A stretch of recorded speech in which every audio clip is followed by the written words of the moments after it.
소개받은 전현우입니다. 오늘 말씀드릴 것은 오늘 제가 말씀드릴 것은인데 그 철도 계획을 세울 때 어쨌든 실제로 철도라는 건 물리적으로 그 시공간을 가로지르는 망이고 정말로 뭔가 그 철도를 가지고 뭔가 세상을 바꿔보려면 실제로 그 망 구조를 바꿔야 뭔가 실제 정말로 변화가 가능하니까 이때 그런 어떤 철도를 가지고 여러 가지 이야기를 했는데 그걸 정말로 실현하기 위해서 꼭 필요한 그런 문턱이라고 할 수 있는 그 얘기를 드리려고 합니다. 네, 전체 그림은 이제 어떤 최대 전략 목표인 그 모달 시프트에 대해서 다시 한번 이제 소개를 드리고, 그리고 이제 최근에 이제 자동차 에너지 소비 및 탄소 배출 데이터를 가지고 조금 더 그린 뉴딜에 대해서 좀 더 이제 직접 비판을 하는 슬라이드가 하나 있습니다. 그리고 실제로 철도망을 어떻게 구성할지에 대해서 이야기가 들어가는 부분이고, 어떤 원칙들에 대해서 이제 두 개 절에 걸쳐서 얘기를 하고요. 그리고 이제 그 가장 큰 규모에서 어떤 우리 한국 전토를 관통하는 전체 전국망을 어떻게 배치할 것인지, 그리고 여기서 어떤 그 광역망 중에서도 어떤 지금의 무궁화가 하는 역할을 어떻게 발전시킬 것인지, 여기에 대해서 어떤 전체 그림을 그려 보이는 장면이 세 번째 절이 되고요. 그리고 이제 여기서는 이제 나머지 연구 후반들에 들어갈 내용들인데, 그러니까 여기는 이제 트램트레인을 소개하는 부분이라고 생각하시면 되고요. 트램트레인이라는 시스템이 무엇인지, 그리고 이제 여기는 이제 한반도 화물망을 구성할 때 주의해야 될 지점, 그리고 꼭 투자를 지금 하겠다고 지금 단계에서 이야기를 해줘야 될 부분들이 어딘지, 여기에 대해서 그림을 그리도록 하겠습니다. 네, 이거 여러 번 이야기를 했던 건데, 여기는 이제 김태성 교수님께서 슬라이드에서 한번 등장했던 값이고요. 에너지 효율도 그렇고 탄소 효율도 그렇고, 그냥 여기는 이제 여기는 이제 수송 밀도가 높다.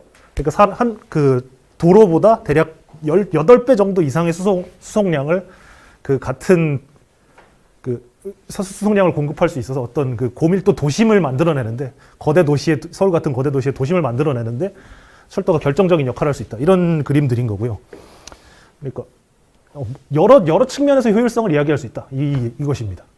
그리고 이제 여기가 이제 하나의 지금 2020년 이 시점, 그리고 2020년대를 준비하는 이 시점에 저번 2010년대를 돌아보면서 한번 짚어봐야 될 데이터인 건데요. 그러니까 두 개가 차량의 어떤 이쪽이 이제 탄소 배출량 전체 총량이고요. 각 광역 지자체별로 뽑아놓은. 그리고 이제 여기는 이제 가솔린 차량이 1km 갔을 때 몇 g의 탄소를 뿜는지를 지역별로 쫙 뽑아놓은 거예요. 그런데 이제 여기서는 서울 빼고는 모든 전국에서 배출량이 늘고 있고, 그리고 이제 이쪽은 효율이거든요. 그러니까 킬로미터당 뿜는 탄소 그람 수니까 효율 개선이 없는 걸로 보이고 있어요. 그러니까 지금 우리가 자동차 시장에서 봤을 때 되게 연비가 개선되고 있다, 이런 것들을 많이 봤는데 왜 이럴까 하면은, 그거를 이제 교통업계에서 이렇게 에너지 학계에서도 이렇게 리바운드 이펙트라고 표현을 하거든요. 그러니까 에너지 효율이 높아지면 높아질수록 그 사람들이 좀 더 방심하고 운전을 한다. 좀 더 험한 과속과 이런 것들을 하거나, 아니면 어쨌든 에너지 소비나 이런 것들을 좀 더 많이 하게 되는 행동을 하게 된다. 이런 이야기들을 하는데, 그 효율이 올라감에 따라서 그게 보이고 있는 상태가 아닌가, 그렇게 이야기를 할 수 있습니다. 어쨌든 지금 분명한 거는 배출 총량은 늘고 있고 효율은 개선되지 않는 상태에서 자동차의 결국 전기차나 수소차 이야기를 하면서 그린 뉴딜을 이야기를 하는 게, 어떤 차량의 효율을 증진시켜가지고 지금 상황을 바꾸자, 이렇게 얘기를 하는 건데, 최근 10년 동안은 이런 상황이었는데 미래 곧 다가올 10년에 갑작스러운 변화가 오겠는가? 그렇게 생각하기 어려운 것이죠. 이런 상태에서 이제 이런 어떤 배경 하에서 모달 시프트를 좀 더 강조하는 것이 저의 이야기입니다. 그리고 이제 모달 시프트. 모달 시프트의 핵심 의미는 도로 수송량, 즉 승용차와 버스로 이루어지고 있는 수송을 철도망으로 흡수한다, 이것이고요. 가지고 올 수 있는 최대 두 가지 효과가 이제 이 두 가지이기 때문에 이렇게 앞에 탄소 데이터나 어떤 에너지 데이터들을 보여드렸던 것이죠. 공간. 그리고 지금 어떤 교통 부분에서 에너지를 사용하는 부분에서 에너지 사용량을 에너지 효율화를 시키거나 에너지원을 바꾸거나 이런 것들을 할 때 이렇게 표현을 하거든요. 기후위기 완화. 이때 철도는 중요한 수단이다. 이렇습니다. 이런 어떤 가장 망구축 전체를 관통하는 하나의 최대의 목표로서 모달 시프트 계속 이야기할 수 있다. 그렇습니다. 그리고 이제 어떻게 과연 이 모달 시프트를 위해서 철도망을 구성할 것인가, 이것을 이 그림으로 제가 어떤 거대도시 서울 철도라는 저수를 하나 했는데, 여기서 근데 설명을 하기 위해서, 그러니까 이 점선이 그 자동차의 그래프거든요. 자동차를 따라잡을 수 있는 속도를 일단 달성해야 된다. 많은 구간, 가능한 한 많은 구간에서. 그렇게 하려면 무엇을 철도망에서 구성을 해야 되느냐, 이것인데요.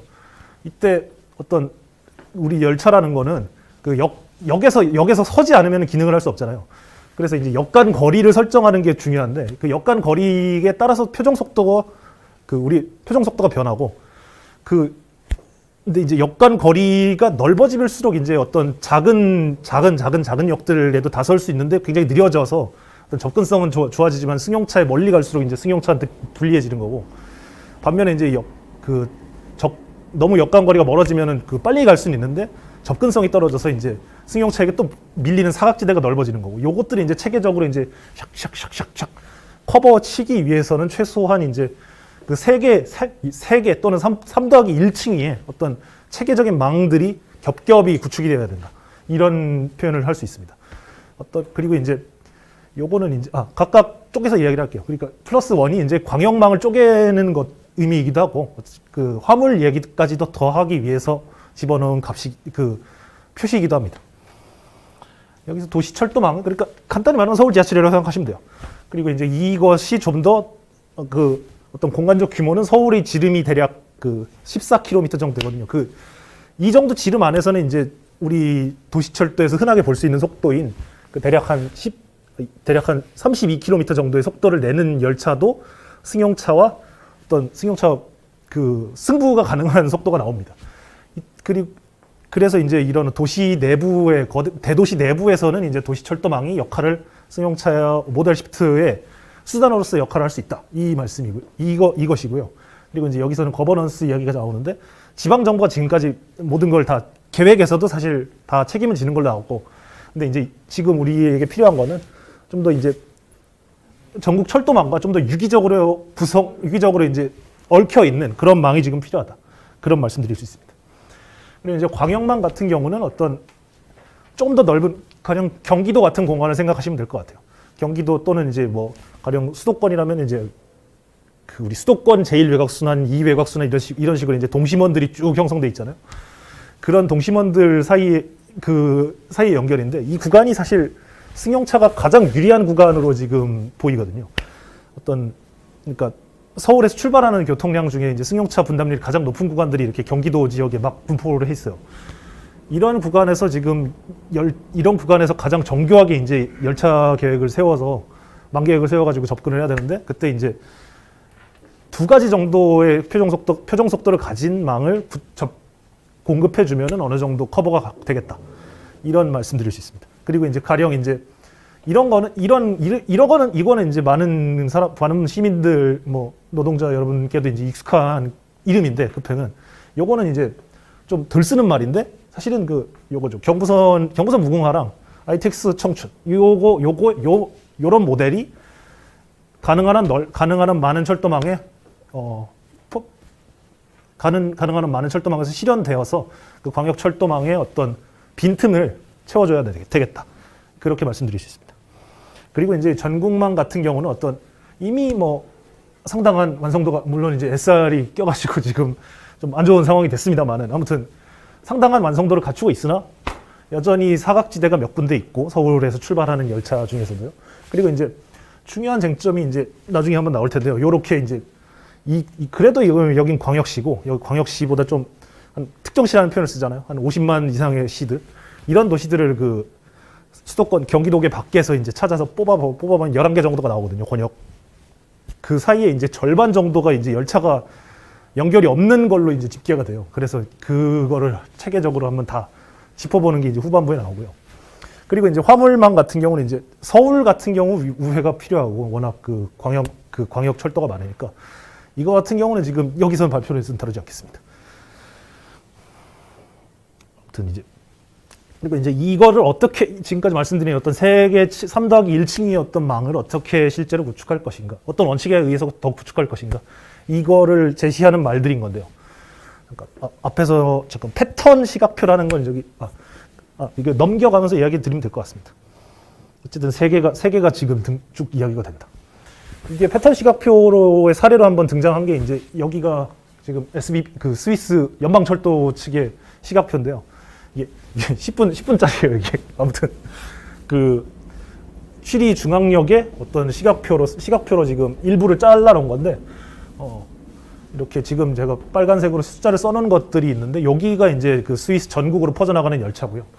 그 옆에 이제 우리 서울의 망을 뽑아놓은 건데, 1시간 내에 12편이 출발하는 거랑 이제 그 10분에 10편이 출발하는 거랑 대조가 되는 거죠. 아무튼 이거가 이거는 저기 시설 우리가 가지고 있는 그 시설의 한계가 있는데, 아무튼 저기 중요한 거는 어떤 이런 어떤 7분에는 저기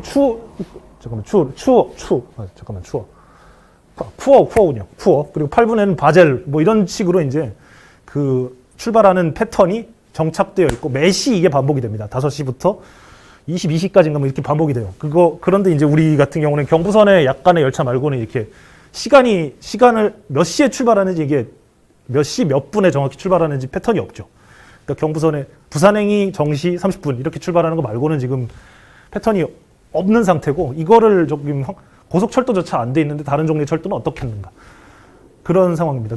근데 이제 이거를 확립을 하면은, 그러니까 정말 그 8분에 가면은 꼭 바젤행 열차가 있다, 이런 거를 이제 알 수가, 사실 시민의 일종의 상식이 되는 거잖아요. 그래서 이제 사용자가 그 접근하기 쉽게, 열차가 언제 출발할지 알기 쉽게 만드는 어떤 그 일종의 그 사용자의 인터페이스의 기능을 할 수 있어요, 이게. 아무튼 요거를 이제 가능한 한 많은 넓은 범위에서 실현한다, 이게 있고요. 그리고 이제 이중교통환경이라는 말은 제가 이제 만든 것인데, 아까도 말씀드렸듯이 이제 그 광역지역, 도시 광역지역으로 갈수록 이제 승용차가 좀 더 유리해지는, 그리고 도심으로 갈수록 대중교통이 유리해지는, 이런 어떤 어떤 교통 환경의 이분화 현상을 이렇게 지시하기 위해서 만든 말입니다. 이게 어떤 면에서는 이제 공간이 넓어지니까 대중교통이 그만큼 서비스가 어려워서 일어나는 자연스러운 일일 수도 있으나, 그만큼 사실 서울에서조차 철도가 몇 개 방향으로 뻗어나가는지 정도 생각을 해보면은, 그리고 순환망조차 없다는 걸 생각해보면은, 이렇게 어떤 경기도 지역에 승용차가 너무나 유리한 적신호가 철도나 대중교통에게 적신호가 들어오는 구역이 나온다는 거, 요거 이제 극복할 대상이 되는 거고요. 여기는 여러 번 얘기를 했는데 다시 한번 얘기가 되는 게, 이제 어떤 노동계급에게 노동계급이 대중교통이 굉장히 불리한 지역에서도 대중교통을 많이 쓰는 그 결과들이 쭉쭉 나와요. 이런 것들 다시 한번 강조할 수 있고요. 요거 넘어가겠습니다. 그리고 이제 이런 표현은 이제 철도라는 게 어떤 하나의 선으로 이제 운행을 하는 수단이잖아요. 이 수단이 어떤 그 도시들을 어떤 그 하나의 길쭉한 복도 모양으로 이렇게 쭉쭉쭉 연결하는 도시들을, 그런 구조를 만들어내는데 좀 더 유리하고, 그리고 실제로 도시 체계를 좀 관찰해 보면은 이런 그 주변 어떤 수도권의 경우에도 이제 남북 방향으로 연결되는 고속도로를 따라서 어떤 몇 가지 이제 주요 산업들이 배열되어 있다는 거, 이런 것들을 한번 관찰할 수가 있고요. 이것들을 따라서 어떤 철도망이 지금 공급이 되고 있고 빈틈이 있고 이런 것들이 있는데, 이런 것들을 잘 연결하는 어떤 계획이 지금 필요하고, 수도권은 지금 어느 정도 조금 빈 데가 있으나 아무튼 지금 있는 망을 이용하는 것도 지금 필요하고, 그리고 이제 이런 충청권이나 영남권 같은 경우는 아예 지금 제대로 뭐가 없는 상태인 거죠. 지금 구상만 있거나 제대로 아무튼 그렇습니다. 수도권과 그 어떤 다른 도시권 사이의 격차도 이걸 이야기할 때 주의해야 될 부분입니다. 그리고 이제 이렇게 어떤 원칙하에서 이제 철도망을 구축할 때 또 하나 감안해야 될 부분이 이제 어떤 시간 속에서 이렇게 수십 년 동안, 건설도 사실 수십 년 동안 이루어질 것이고, 어떤 철도의 운영 자체는 진짜 몇백 년 동안 이루어질 수 있는 건데, 이게 정말 어떤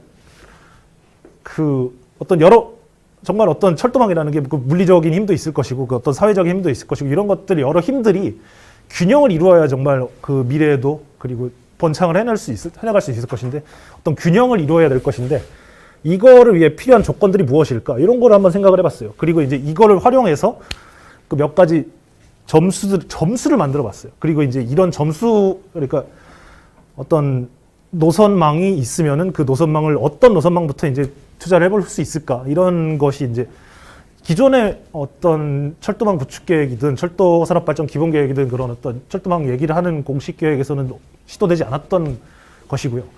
이런 어떤 점수화를 하면은 좀 더 어디가 어떻게 유리하고 왜 좀 더 투자를 받을 가치가 있고 어디는 어떻게 왜 이렇게 좀 투자를 받을 가치가 좀 떨어지는지 이런 것들을 좀 더 뭐랄까요 가령 이제 지금 비판받고 있는 예타의 틀이라든가 이런 것들에서 좀 더 자유롭게 철도망 자체의 구성만 가지고 이렇게 좀 더 이야기를 해볼 수 있는 거죠.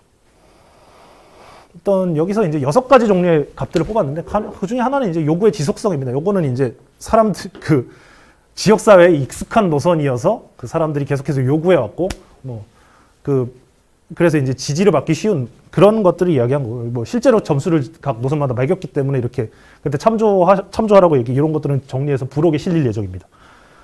그리고 뭐 여기는 이제 그 모달 시프트를 직접 겨냥한 부분인데요. 여기서는 이제 물론 이제 실제 시뮬레이션을 하면 가장 좋은데 그러기에는 뭐 하여튼 여건이 좋지 않아서 어떤 가장 간단하게 할 수 있는 거는 이제 주변 교통망의 어떤 용량이었어요.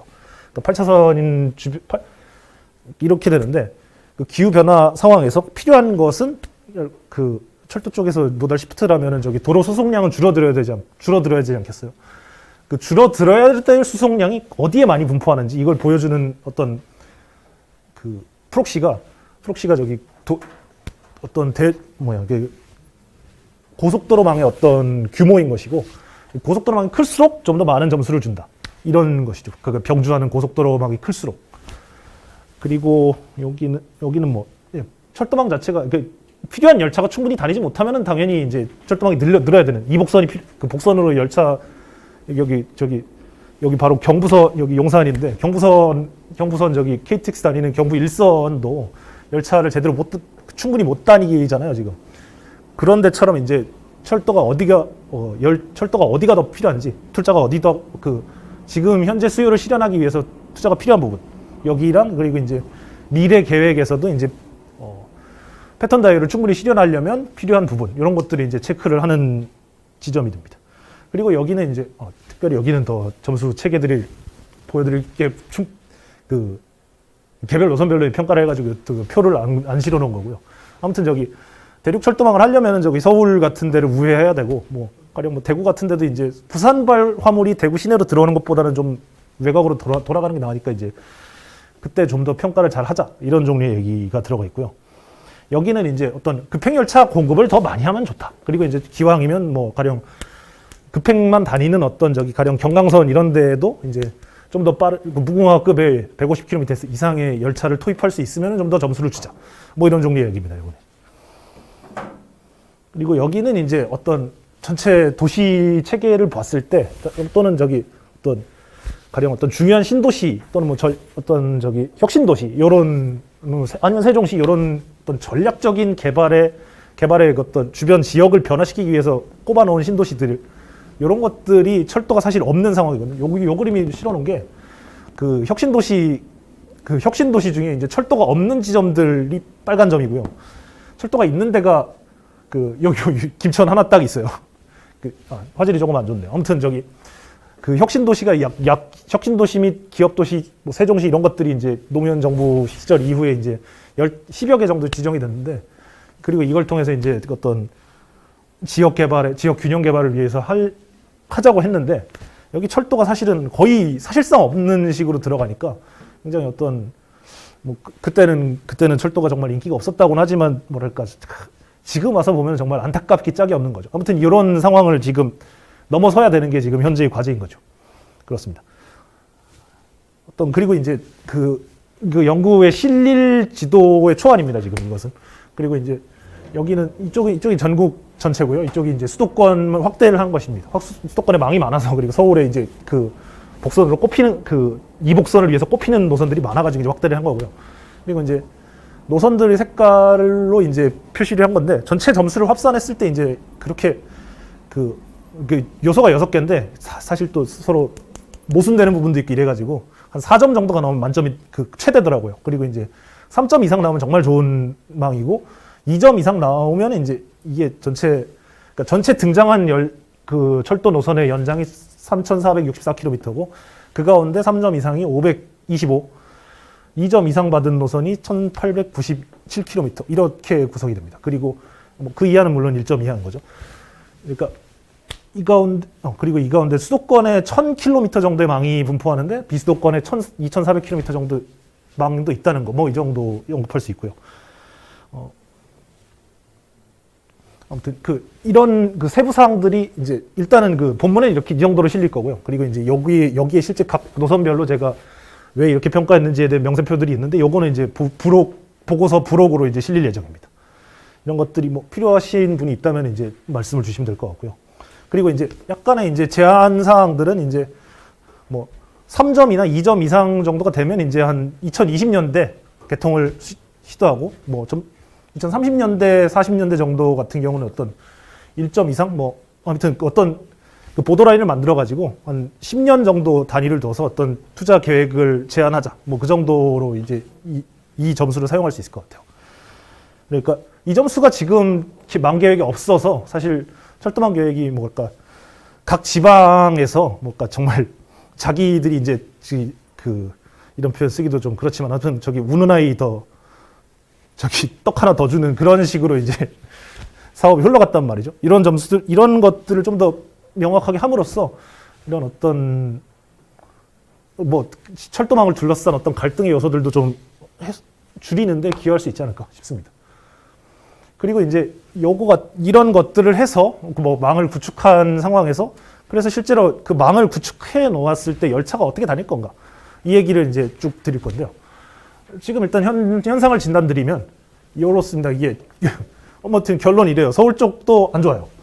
병목이 막 늘어납니다. 지금도. 그러니까 이것도 간단히 계산하면 웃긴데 이게 그러니까 지금은 좀 나아 보이는데 이게 그러니까 우리 고속철도 개통이 그러니까 고속철도의 목적지부터 고속철도의 목적지가 이렇게 재보면은 28개가 가능하다는 거네. 경우의 수가. 그리고 28편의 열차를 굴리려면은 이복선으로도 부족한 그런 수준이에요. 그래가지고 물론 이 평행 다이얼을 하면은 20편 할 수 있겠으나 뭐 그건 아니고 아무튼 이복선까지 깔아야 뭐 겨우 소화할 수 있는 그런 수준의 열차를 해야 되는 그런 상황이고 좀 계획이 좀 꼬여 있는 거죠, 진짜. 그리고 이제 이런 새로 만드는 노선들이 서울로 못 들어와요. 그게 너무나 안타까운 거고. 그리고 이제 요것도 아무튼 쪽된 말이지만 아무튼 이제 다시 한번 표가 나오겠습니다만 어쨌든 이런 비수도권 지역의 대도시 간 연계가 사실상 뭐 거의 경부선 말고는 없다. 그렇게 생각하시면 됩니다. 이 상황을 뭐 넘어야 된다. 이것입니다. 열차 계획이. 그리고 이제 단계 간단히 이야기가 되는데 어쨌든 첫 번째가 이제 전국 차원의 어떤 한국의 어떤 권역을 구성하지 않고 이제 전국 전체를 관통하는 노선들로 이제 제시된 게 이런 것들입니다. 뭐 이미 있는 건 열심히 하자. 그리고 이제 사각을 추가로 해서 돼야 되는 도시들이 이제 구미, 청주, 군산 이렇게 나오고요. 뭐 각각 이제 망들이 어떻게 이제 되는지는 좀 너무 자세한 이야기고, 그리고 지방 비수도권에서 중요하게 받아들여야 될 부분은 이제 제2공항 철도가 될 것 같아요. 이제 국제공항 노선망이 아무래도 다른 지역 아무리 뭐 가령 이제 가덕도 공항 짓는다 그래도 인천공항보다 노선망이 많을 수는 없거든요. 그래서 이제 인천공항으로 올 수밖에 없는 경우들이 많이 생기는데 그때 이제 이 공항 철도가 유용하게 쓸 수 있는 거죠. 그리고 이제 두 가지 전공방 차원에서 이야기할 수 있는 동서 방향은 이렇게입니다. 광주에서 울산 사이, 그리고 이제 광주에서 대구 사이. 여기는 뭐 있는 거 이어붙이고 뭐 지금 느린 구간들 좀 더 고속화하고 이런 것들 작업이 되는 데인데 여기가 조금 지금은 우려가 되긴 해요. 그렇게 점수도 한 1.5점인가 이 정도 나왔고요. 저 도시라고 있는 게 이제 남원 여기 표시도 안 된 거창 정도인데, 그래서 중간 도시가 좀 미약하기 때문에 어떤 좀 잘 우선순위 좀 떨어지지 않겠는가 싶습니다. 지금으로선 그렇습니다. 뭐 전주 김천선을 안 하고 이제 그렇게 이렇게 가는 노선이 계획선으로 있거든요. 요걸 안 하고 이제 일로 다 흡수하면 좀 높아질 수 있겠죠. 그리고 이제 여기는 이제 그 한국을 크게 세 개의 권역으로 놓고 어떤 그 세 개의 권역 내에서 돌아다니는 열차를 편성하는, 그러니까 단거리 무궁화라고 생각하시면 됩니다. 우리 서울 대전 다니는 정도의 무궁화, 또 서울 춘천 다니는 ITX 청춘 같은 거를 그 전국에 가능한 링크를 파악해서 최대한 집어넣는 그런 그림인 건데요. 여기서 뭐 수도권은 뭐 최대한 넣고, 그리고 이제 여기서 특이할 거는 이제 이렇게 서산에서 이렇게 가는, 그러니까 태백 거쳐서 삼척으로 가는 요구가 지역에서 있거든요. 이걸 부분적으로는 해소할 수 있는 것 같고, 그리고 이제 영남 지역은 이제 도시 자체는 사실 생각보다 큰데, 그러니까 영남 지역 같은 경우는 이제 신선이 좀 더 많이 들어가고, 여기는 이제 신선보다는 이제 이 정도 그 광주 남원 사이의 신선 정도 추가돼서 뭐 링크를 좀 더 확대할 수 있다, 이런 정도의 차이가 있어요.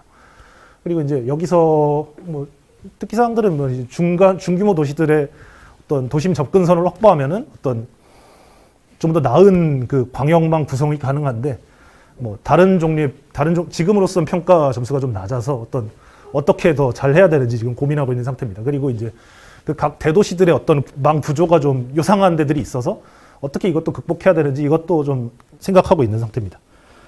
그리고 뭐 이런 정도 그 시간 차원도 이 정도 제한을 할 수 있겠죠. 현재 망을 이용하는 노선들은 뭐 최대한 가능하니까 그 계획만 잘 세우면 되니까 20년대 내에 하고, 신선을 쓰는 거는 이제 30년대 정도에 시도를 하자. 그 정도 시간 차원을 이야기할 수 있겠죠.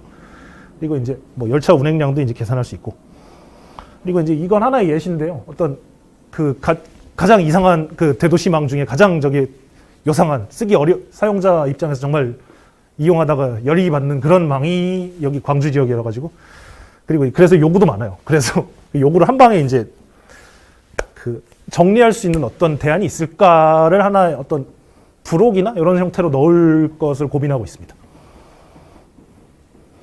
그리고 이제 여기 같은 경우는 이제 이런 것들이 인상적인데요. 아무튼 지금 현재 상태가 이제 그 비수도권 지역의 도시가 연결이거든요. 이게 뭐 전체 55개의 경우의 수가 나오는데 이 중에 절반이 사실 아무 열차가 없다고 봐도 되는 그런 수준이고, 나머지 뭐 다 경부선이라고 생각하시면 되고, 이게 확 나아지는 그런 효과가 있을 것이다. 뭐 이런 종류의 이야기고요, 여기는. 그리고 이제 여기는 도로랑 이제 시간으로 붙어보는 그런 그림입니다. 부산이랑 광주 정도를 이제 소개를 해드렸습니다.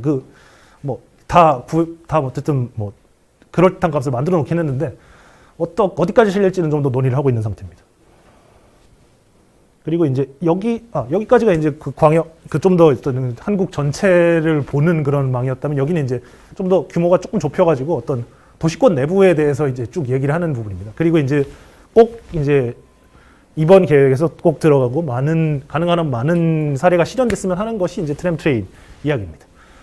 그리고 이제 그 사례를, 가장 유명한 사례를 카를수에라는, 독일의 카를수에라는 곳에서 이제 사례가 있고, 이 사진들도 그 사진들이에요. 그리고 이제 여기가 이제 보시다시피 이제 그 포장된 도로에 이제 궤도가 깔려가지고 이제 가는 그런 모습이고요. 여기는 이제 눈이 쌓여 있는 어떤 본선을 달리는, 우리 가령 이제 이게 사례는 다음에서 보여드리겠습니다. 여기는 저기구나. 그러니까 여기는 이제 저쪽이 본선이고, 이쪽이 이제 나오면은 이제 시가지 도로인 그런 모습인 겁니다. 여기가 이제 그 통제를 잘해야겠죠. 도로 차량이 함부로 못 들어가게. 네, 이거 뭐 이렇게 개념 설명을 간단히 하고, 그리고 이제 그 실제로 어떻게 구성을 해볼까? 요거를 이제 전체 실제 공간적 배경인 뭐 전주 군산 익산을 뭐 개인적으로 답사도 여러 번 하고 하면서 이제 구성을 해보고 있는 상태입니다. 뭐 전체 그림은 뭐 이 정도가 맞을 것 같고요. 그리고 이제 어떻게 구체적으로 될 것인지에 대해서 좀 더 생각을 해보고 있습니다. 그리고 이제 네네, 뭐 더 상세하게 이야기하는 거는 뭐 지금은 생략하죠. 그리고 이제 추가로 들어갈 부분들이란 그 이제 화물망에 대해서 좀 더 이야기하는 부분이 이제 이건데요. 여기는 이제 이게 화물망의 목적지에 따라서 망 구축을 그 세부적으로 그 남북 접경 지역의 망 구축에 대해서 좀 더 이야기를 해야 할 수 있다. 이 이야기입니다. 그러니까 우리가 남해안 지역의 출발지는 저기 부산 신항이랑 저기 광양 투포트고요. 그리고 이제 우리가 목적지로 이제 볼 수 있는 게 이렇게 화살표 5개를 해놨잖아요. 그러니까 뭐 대련이 있을 수 있고, 그리고 이제 심양 쪽이랑 이제 그 중국 본토로 넘어가는 쪽이 있을 수 있고, 이쪽에 아무튼 여기 이렇게 서쪽에 3가지 갈래는 저기 경의축으로 들어갈 것이고, 이쪽은 저기 평라선 축으로 들어갈 것인데 동해안 쪽으로 그 러시아나 이제 만주 동부로 가는 거는 이 가운데 이제 그 서울 외측 순환선이 생각보다 중요할 수 있다. 요거 이야기를 드릴 수 있고요. 그리고 이제 뭐 내측 이런 구간이 사실 논의가 없긴 하거든요. 여기 실제로도 철도가 없고 그 철원에서 평양 동쪽으로 넘어가는, 그리고 이제 이쪽 관서 지역 뭐 여기는 뭐 모르겠는데 아무튼 이렇게 평양 동쪽과 철원 정도까지도 이제 어떤 우리 철도망 계획을 세울 때 어떤 시야의 범위로 들어가야 되지 않겠는가, 그렇게 말씀드릴 수 있습니다. 제가 준비한 건 여기까지입니다. 어떤 질문사항이 되는 것들이 있으면 좀 더 정리해서 말씀 주시면 감사드리겠습니다.